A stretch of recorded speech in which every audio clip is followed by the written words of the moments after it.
We're in Genesis chapter 7 there, and we've got this who doesn't know the story of Noah and the ark?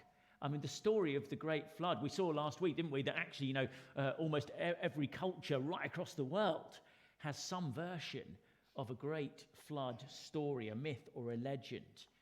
Here's the real story that we have right here in front of us.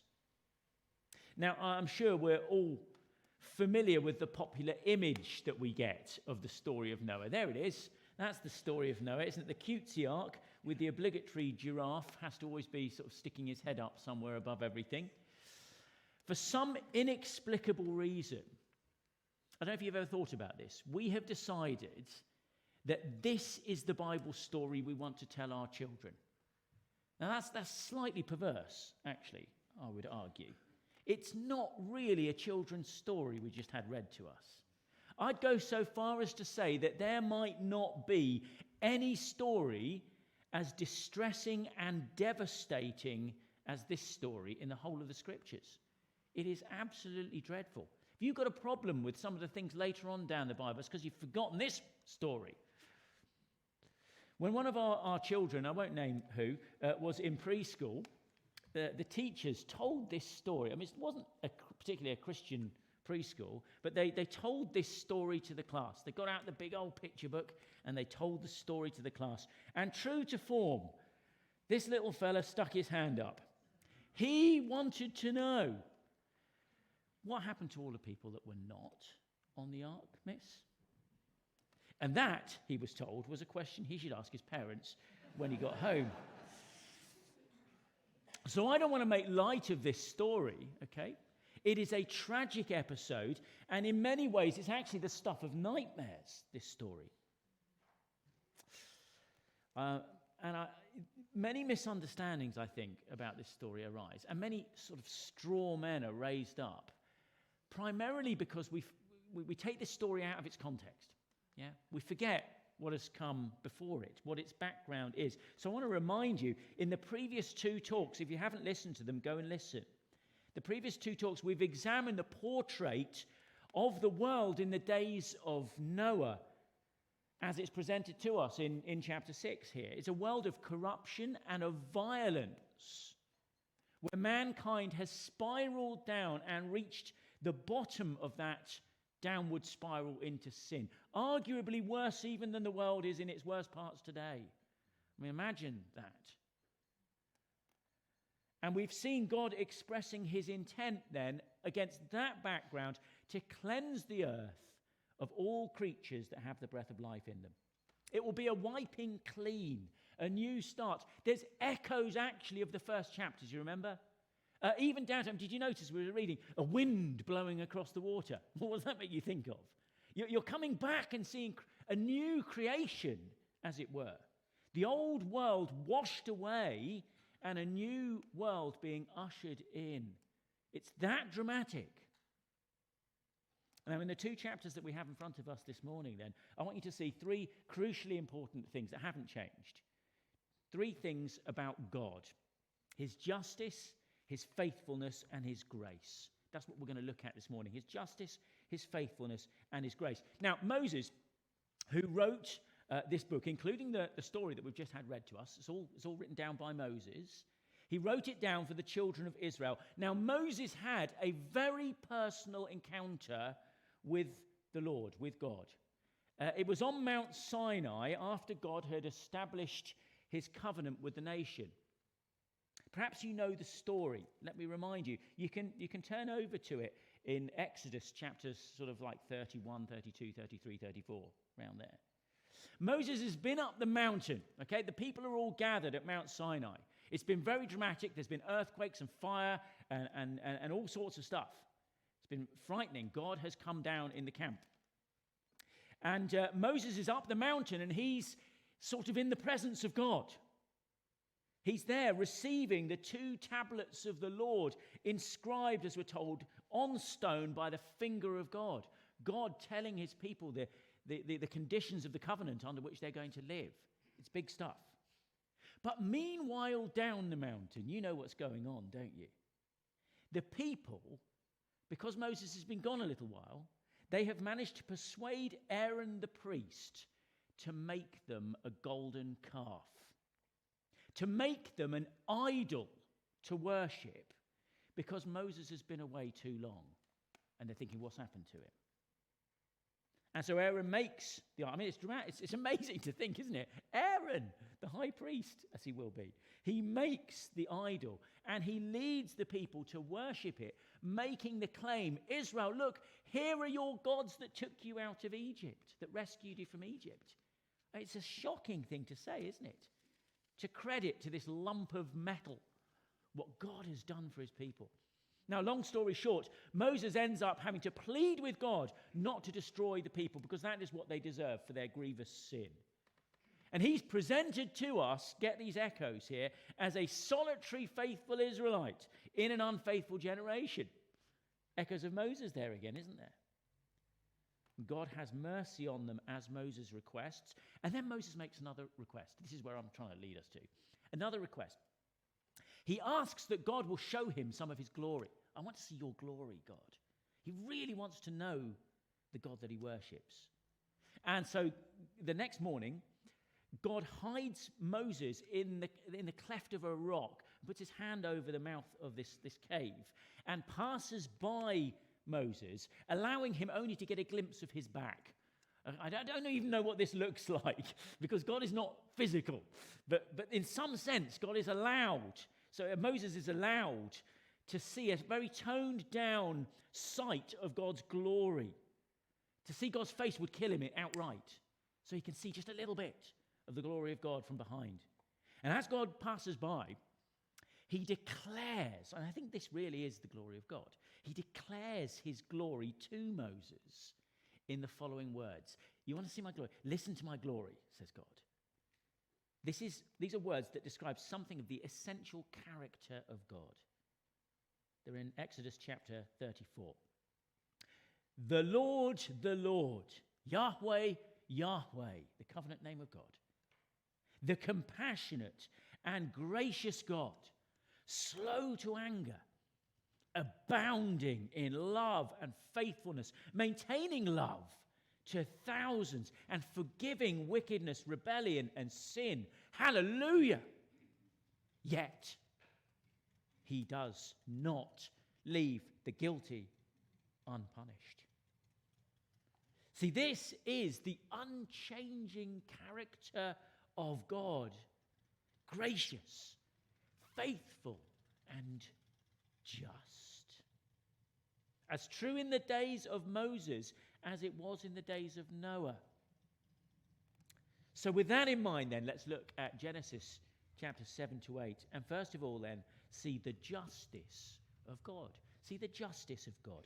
He does not leave the guilty unpunished. He is too good a judge. There's no corruption in him as a judge. He does not leave the guilty unpunished. Now, the story of the flood raises some very important questions. They are very important. How was God justified in causing such wholesale destruction? I mean, it's to wipe out the earth, isn't it? How is God justified? Couldn't he have done something a bit less extreme than that? It's a good question. And in answering that question, you've got to lay down a few foundational truths here. Truths that perhaps you're not that comfortable with, maybe. The first is this. God takes people's lives every day. About 180,000 people will die today. You ever thought about that? That is a huge number.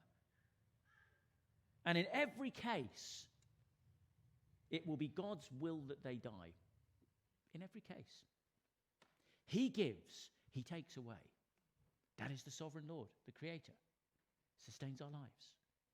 The second thing, the Bible makes it very, very clear that death entered the world. Death itself came in as a consequence of sin, of the sin of humankind. So because of Adam's sin, each of us are born sinners. It is only a matter of a short amount of time before we start to see that sin revealing itself and sprouting forth. Why? Because the seeds are in every heart. Even in infancy, you'll see the sin starting to grow and come out in the things we do and say and think. And the consequence of that sin, or as the Bible puts it, the wages of sin is death. Because God is just, he must judge all sin. Whether now or later, all sin will be judged. Make no mistake. And so thirdly, this being true, it is, and get this, it is only by the grace of God that you or I draw our next breath. That you or I live another day. We have no right to live. We've earned death, and we have no right to live. Now, the interesting thing to bear in mind is that these things I've just said, they were also true of Noah. They're also true of Noah, the hero of our story. Noah had the same sinful heart that you and I and everybody else has. The only difference, as we saw last week, was that Noah found grace in God. He found God's favor. And by faith, Noah walked with God and obeyed God. But he had the same sinful heart. And additionally, we've seen back in chapter 6, God is patient. Please get this as the backdrop here. He sees a humanity that is rotten to the core. He sees a world full of violence, ripe for destruction. And yet he delays in sending the judgment. God gives another 120 years. And God sends preachers. We've seen it, haven't we? Enoch, first of all. Enoch comes and warns men about their sin and the coming judgment. You can read a part of a snippet from his sermon in the book of Jude in the New Testament. He's preaching. And then Noah, called a preacher of righteousness in the New Testament. The decades preceding the flood are marked by the construction of a great wooden vessel. Surely, you know, that the ark, don't you think the ark was a wonder of the world in those days? You know, people would travel a long way to come and look at this massive structure, this ark. And the message that Noah declares to people as they look on. You know, in a very real way, for 120 years, there's a light that's come on the dashboard of people's lives, warning them. Emergency coming. And yet they ignore it.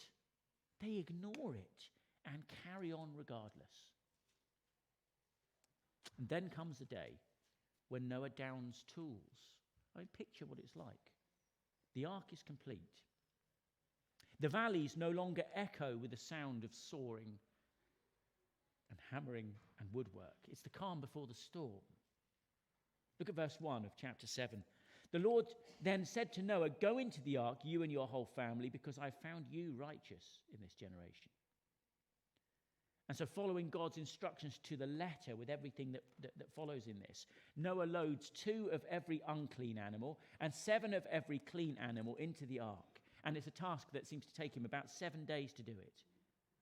But when it's finally done, and only when it's finally done, the first drops of rain start to fall.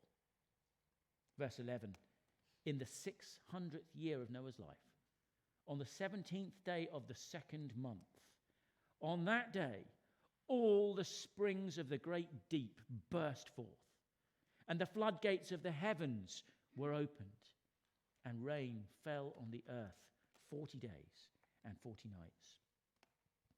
You know, some want to sort of suggest, and maybe tone things down, and suggest that, you know, the flood was a local phenomenon. You heard that?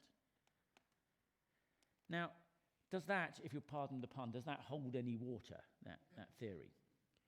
Well, see, now, I might be very simple, but if that was the case, if this is just a local flood that's happening here, why not get Noah to just take his little zoo, right, and travel somewhere out of the danger zone?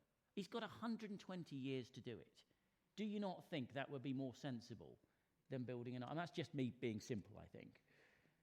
But what I can say is it seems to me the author is at pains to express the absolute universal nature of the catastrophe. Take a quick look with me at chapter 7, verse 4.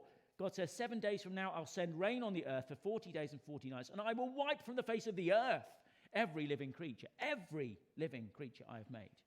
Verse 20, the waters rose and covered the mountains to a depth of more than 20 feet. Everything that moved on the earth perished. Birds, livestock, wild animals, all the creatures that swarm over the earth, and all mankind. Everything on dry land that had the breath of life in its nostrils died. Look at verse 23. Every living thing on the face of the earth was wiped out. Men and animals and creatures that move along the ground and the birds of the air were wiped from the earth. Only Noah was left and those with him in the ark. Could it be any more categorical? Or chapter 8, verse 21, as they come out of the ark and God promises, never again will I destroy all living creatures as I have done. Here is what you must realize then about the judgment of God. There is no escaping it. There is no escaping it, except for one way. And only one way. And it must be the way that God himself specifies. Is that clear? There was no alternative to the ark. There's no little raft or dinghy or boat. No special structure that could just lift you out. Once all its passengers were on board, there was no further opportunity. Chapter 7, verse 16 tells us that once the time was up, look, then the Lord shut him in. God closes the door. Now, I don't know about you. I would not have wanted to be the one responsible for shutting that door. Would you? Our problem, you see, is that so often we just don't see the big picture. We don't see things like God does. We can't see what's going on in the hearts of people.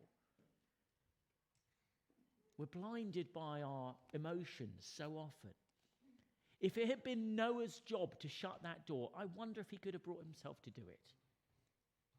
I wonder if he heard the thumps and the bumps and the cries, whether he would have desperately just tried to open it again. I wonder.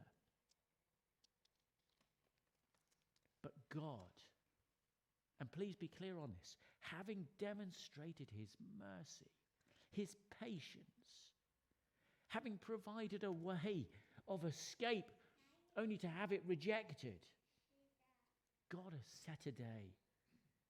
And after that day, don't fool yourself. The chance will be gone. And the same is true of God's future judgment. The door will be shut, and there will be nowhere else to run. And don't kid yourself, by the way. Don't kid yourself that there's an escape even in death. Some like to comfort themselves by imagining that once they die, God won't be able to touch them anymore. They'll be in that dark place of nothing. If that is true, then we have some serious problems with any claim that the universe is ruled by a God of justice.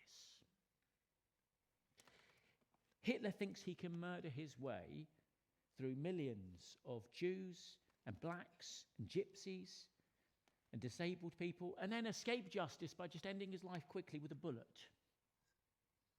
Joseph Mengele thinks he can experiment on children and murder them and then die uneventfully after retiring to Argentina and living in the sunshine. History is littered with those like Mao and Stalin and Pol Pot who could never receive adequate justice in this world. But if it is true that Jesus rose from the dead, and that likewise they too will be raised to stand before him as their judge, they will. No one gets away with it. If you think that death even will hide you from the judgment of God, then you'd better be absolutely certain that Jesus didn't rise from the dead. And good luck with trying to prove that. So despite his patience, his mercy, and his love, God will not let the guilty go unpunished. And that's the first thing you need to see here in this story. But also, fundamental to the character of God here is the faithfulness of God. Let's move on and look at that. That God keeps his word and he never forgets those who are his. Let me picture the scene. The door shuts. And all is darkness. Noah is shut in. He's in the darkness and the gloom with the sound of the animals and the sound of the rain falling on the woodwork. The springs of the deep burst forth. Water from above, water from below. And for 40 days, the sound of the water. The flood waters rise on the earth. Look at verse 17 with me. For 40 days the flood kept coming on the earth, and as the waters increased, they lifted the ark high above the earth. The waters rose and increased greatly on the earth, and the ark floated on the surface of the water. They rose greatly on the earth, and all the high mountains of the entire under the entire heavens were covered. So initially, there would have been those cries from outside, banging on the hull, begging for help. And then I guess after a day or so, silence, eerie silence. The highest peaks, we read, are covered by 20 feet of water, just enough so that the ark won't ever ground itself. The earth remains buried in flood waters for 150 days, writes Moses. The only survivors are Noah and his 7 passengers and the animals that they've brought on board. Everything else, everything that can't live in water, everything is dead. Noah and his family are floating in the darkness of what is essentially a massive coffin, bobbing along, adrift in a vast ocean. I mean, the thought of that, I don't know about you, it makes me feel despair, doesn't it? You? But verse 1 of chapter 8 is a ray of light. But God remembered Noah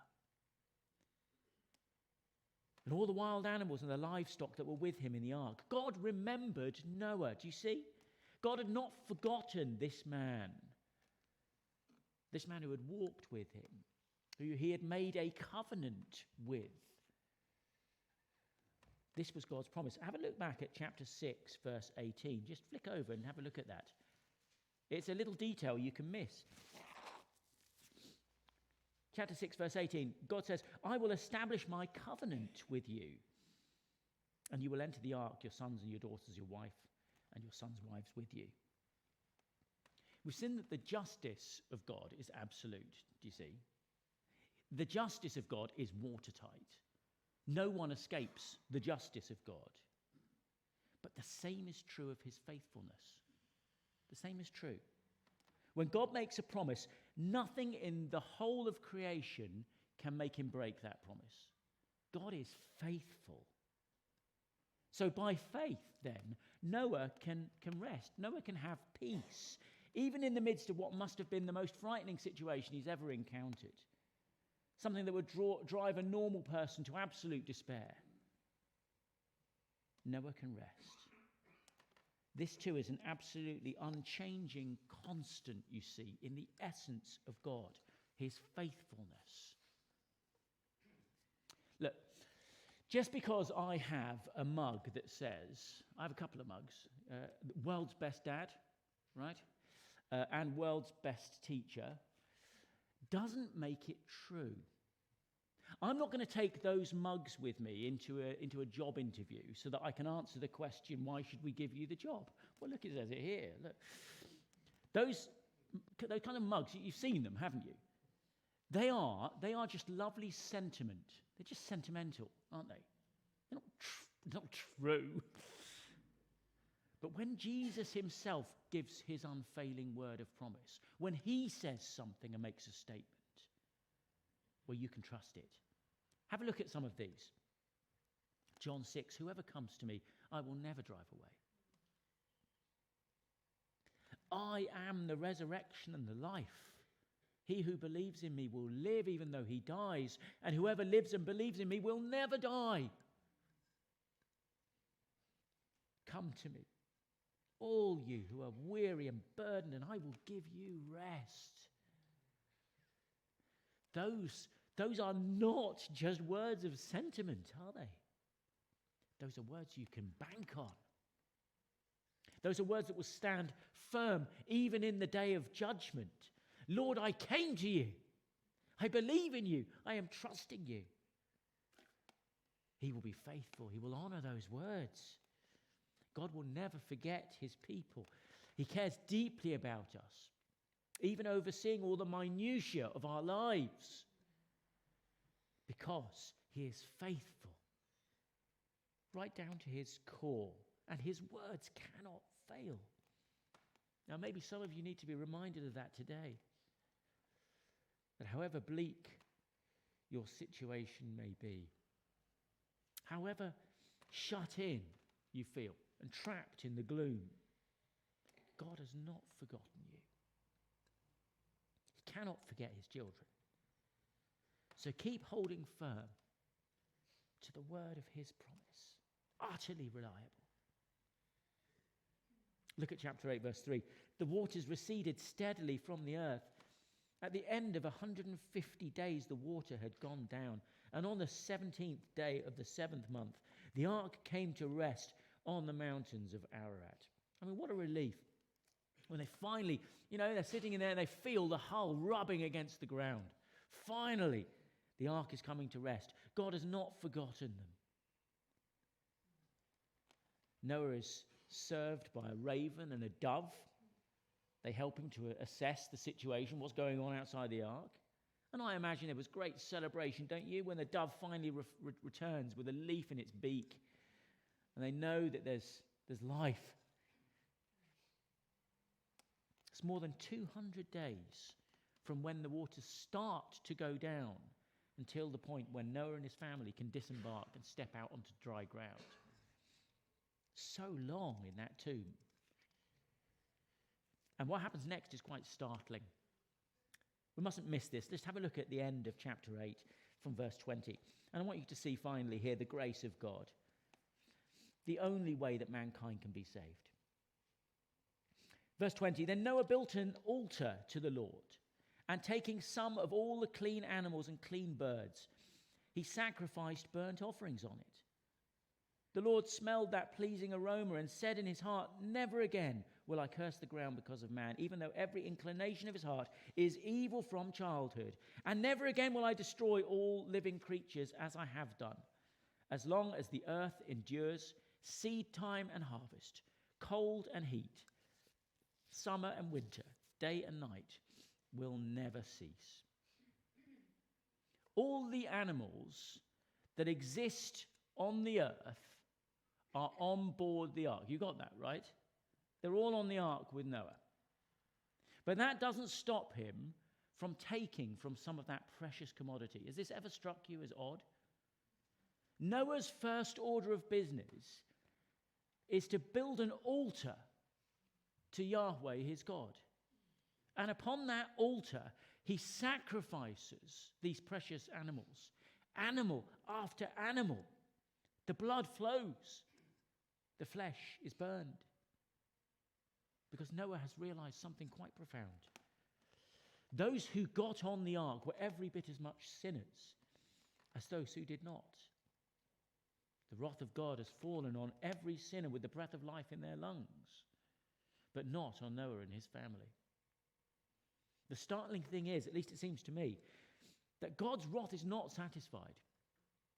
God is not yet, as the verses here say, God is not yet pleased until the smell of those sacrifices has risen in the air. It's only when all sins have been atoned for that God then says in his heart, he will not curse the ground or send this scale of destruction on the earth again, despite, notice, have a look, the fact that the heart of mankind is still evil, even from childhood.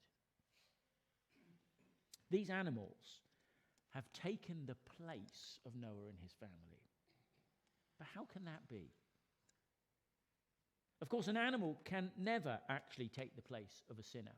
That wasn't ultimately the point of the sacrificial system all through the Old Testament. The book of Hebrews in the New Testament makes a very bold statement and says very clearly, it is impossible for the blood of bulls and goats to actually take away sin. So how can the Lord be so pleased with these offerings? Because he is gracious. Listen to what Romans 3 tells us. It's up on the screen there. Perhaps you know these verses. For all have sinned and fall short of the glory of God. Well, that's pretty universal, isn't it? And are justified freely by his grace through the redemption that came by Christ Jesus. Listen, God presented him as a sacrifice of atonement through faith in his blood. And he did it to demonstrate his justice, because in his forbearance he had left the sins committed beforehand unpunished. He did it to demonstrate his justice at the present time, so as to be just and the one who justifies those who have faith in Jesus. Now there's a lot of stuff there. But do you see what Paul is saying here, essentially? Have a look at it. It's quite a shocker, actually. All sins committed before the cross, says Paul, according to verse 25 there, they've been left unpunished. They were all left unpunished. Even if a sacrifice was made, the punishment that the sinner deserved had not been paid for. The debt had simply just been deferred. It's sitting there in the overdraft. Do you see? There has only ever been one sacrifice that can genuinely pay for sin.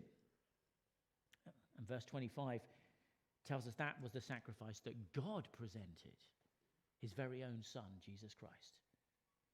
It is faith then, it is trust in his blood, in that blood that saves, because he is the one who redeemed us on the cross. Noah was saved by the grace of God just as we are. He put his trust in God. In offering those animals, he acknowledged his sin and cast himself on the mercy of God, as if saying, God, this is what should happen to me and my family. We too should be slain on this altar, but will you please be merciful to us? And how can a God of justice be merciful? If he is so utterly, meticulously just, how can he also show mercy? Only if someone else pays the debt. That's the key. Jesus, thousands of years later, pays for the mercy of God for Noah. So that, as verse 26 says there, God, who does not leave the guilty unpunished, can be just and the one who justifies, the one who declares righteous those who have faith in Jesus. The story of the flood in the days of Noah, you see, is a very important story. Why is it so important? Because it's actually a shadow. It's a prototype forecasting an even greater day of catastrophic judgment. Look, as we close, we're coming into close now. Listen carefully to what Jesus says about his return this coming day. Look at it. It's in Matthew chapter 24 if you want to turn to it. So important. As it was in the days of Noah, so it will be at the coming of the Son of Man. For in the days of Noah, in the days before the flood, people were eating and drinking and marrying and giving in marriage up until the day that Noah entered the ark. And they knew nothing about what would happen until the flood came and took them all away. That is how it will be at the coming of the Son of Man. 2 men will be in the field, one will be taken and the other left. 2 women will be grinding at the handmill, one will be taken and the other left. Therefore keep watch, because you do not know on what day your Lord will come. But understand this, if the owner of the house had known at what time the thief was coming, he would have kept watch and not let his house be broken into. So you also must be ready, because the Son of Man will come at an hour when you do not expect him. Jesus is very clear. He is coming back to judge the earth. It will be worse than the flood of Noah. But there is a way to be saved. There is a way to be saved. The door is open. It is still open today. A day is coming when God will close that door. When the day of judgment comes, the wicked will be taken. They will be swept away. But those who, like Noah, have put their trust in the blood of his sacrifice will not be swept away in the judgment. They have opened through the open door. They have entered through the open door. They are now shut in by God, sealed in the safety of the ark that is Jesus Christ. Are you in the ark? It is he who will graciously carry them through on that judgment day, and only he.